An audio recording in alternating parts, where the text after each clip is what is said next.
তার অধীনে যদি 20,000 কেন 2,000ও সন্তান থাকে, 2,000ও যদি যুবক থাকে, প্রত্যেকটা যুবক ওই নেতার কাছে আমানত।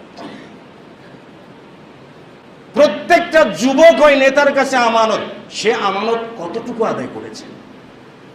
শুধু মেয়ে দেওয়ার প্রলোভন দেখিয়ে মানুষ খুন করিয়েছে? শুধু মদের সার্ভিস দেওয়ার প্রলোভন দেখিয়ে মানুষ খুন করিয়েছে? সমাজের দাপট দেখানোর জন্য শুধু মানুষ খুন করিয়েছে, মানুষকে ঠেঙ্গিয়েছে? এই প্রত্যেকটা আমানতের জন্য প্রত্যেককে জিজ্ঞাসিত হতে হবে।